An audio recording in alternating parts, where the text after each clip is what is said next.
मुन्नुम trail भ्रमण वर्ष 2025 को तयारी सुरु गरिएको छ। पुस 17 गतेदेखि औपचारिक रूपमा सुरु हुने मुन्नुम ट्रेल भ्रमण वर्ष 2025 का लागि विभिन्न महोत्सव समेत आयोजना गर्ने तयारी सुरु गरिएको हो। भ्रमण वर्षको अवधिमा करिब 1 लाख पर्यटन भित्राउने गरी मुन्नुम ट्रेल भ्रमण वर्ष 2025 आयोजना गर्न लागि छ। यसका लागि मयूँ ट्याम्के साल्पा सिलिचो पर्यटन प्रबन्धन केन्द्रको संयोजक र मुन्नुम ट्रेल भ्रमण वर्ष 2025 को मूल व्यवस्थापन समितिको आयोजनामा मङ्सिर 5 गते बैठक बसी विभिन्न स्थानीय तहलाई मुन्नुम ट्रेलसँग जोडिएका आफ्ना क्षेत्रमा विभिन्न महोत्सव र पर्यटकीय क्रियाकलापहरूमा पर्यटन प्रबन्धन गर्न मद्दत गर्ने खालको मौलिक कार्यक्रमहरू समावेश गराउने निर्णय गरिएको छ। पर्यटनलाई प्राथमिकतामा राखेर गाउँपालिकाका अध्यक्ष सरोज बस्नेत, उपाध्यक्ष रमादेवी राई, गाउँपालिकाका प्रमुख प्रशासकीय अधिकृत विकेन पौडेल लगायतले गएको कार्तिक 4 गतेबाट 9 गतेसम्म एउटा फार्म ट्रिप सहित मुन्नुम पदमार्ग पदयात्रा आयोजना गरिएको थियो।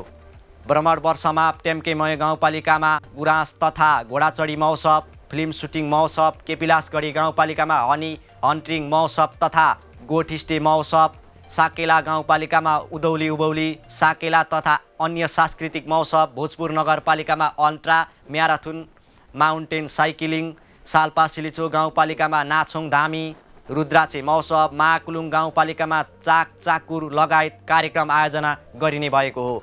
मुन्नुम ट्रेल भ्रमण वर्ष 2025 लाई यात्रामा व्यवस्थित बनाउन गाउँपालिकाले आवश्यक संरचना बनाउने भएको गाउँपालिकाका प्रमुख प्रशासकीय अधिकृत विकेन पौडेलले जानकारी दिनुभयो। अब आउँदो 2025 जनवरीबाट चाहिँ हामीले चाहिँ मुन्नुम भिजिट वर्ष 2025 पनि मनाउने भनेर योजना बनाइसकेका छौँ र त्यसको लागि आवश्यक क्रियाकार्य पनि गरिसकेका छौँ। मुन्नुम पदमार्गलाई पर्यटन प्रबन्धन गर्न तीनवटै सरकारले तीव्र गतिमा लागि पर्नुपर्ने आवश्यक रहेको टेम्केमय गाउँपालिकाका अध्यक्ष सरोज बस्नेतले जानकारी दिनुभयो। पर्यटन प्रबन्धन गर्दै पदमार्गलाई लाखौं पर्यटन भित्राएर व्यवसाय फस्टाउने उहाँको भनाइ छ।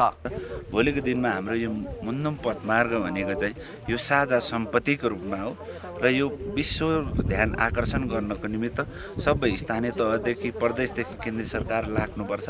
जति अहिले लागिराखेको छ त्योभन्दा अझ तीव्र गतिमा लाग्नुपर्ने आवश्यकता महसुस गरेको छौँ। प्रवर्धनको निमित्त मुन्नुम पदमार्ग पर्यटन प्रवर्धनको निमित्त ठुलो टेवा पुग्नेछ। यसको विकास अपूर्व विकासको कुराहरू, त्यहाँबाट हाम्रो जनताहरूलाई दिने हस्पिटालिटी, पर्यटनलाई दिने हस्पिटालिटीको कुराहरू, जनचेतनाको कुराहरू र अन्य दृष्टिकोणले र हाम्रा मान्छेहरूलाई व्यावसायिक बनाउने हिसाबले पनि अब धेरै कुरा सोच्नुपर्ने अवस्था छ। मुन्नुम ट्रेल भ्रमण वर्ष 2025 मा आन्तरिक तथा बाह्य गरी 1 लाख पर्यटक ल्याउने लक्ष्य राखिएको आयोजक मयूँ ट्याम्के साल्पा सिलिचो पर्यटन प्रबन्धन केन्द्रका अध्यक्ष रमेश राईले जानकारी दिनुभयो।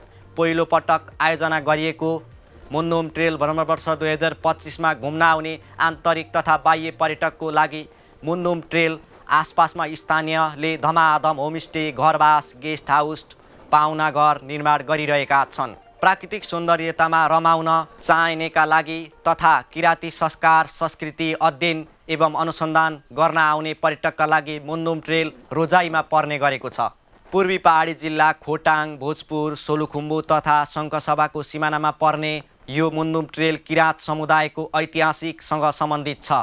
नेपाल सरकारको 100 पर्यटकीय गन्तव्यको सूचीमा पर्ने मुन्नुम ट्रेल करिब 107 किलोमिटर लामो दूरीमा छ। प्राकृतिक रूपमै पर्यटकीय स्थल रहेको मुन्नुम ट्रेल स्तरोन्नतिमा तीनवटै तहका सरकारको करोडौँ लगानी समेत भइरहेको छ।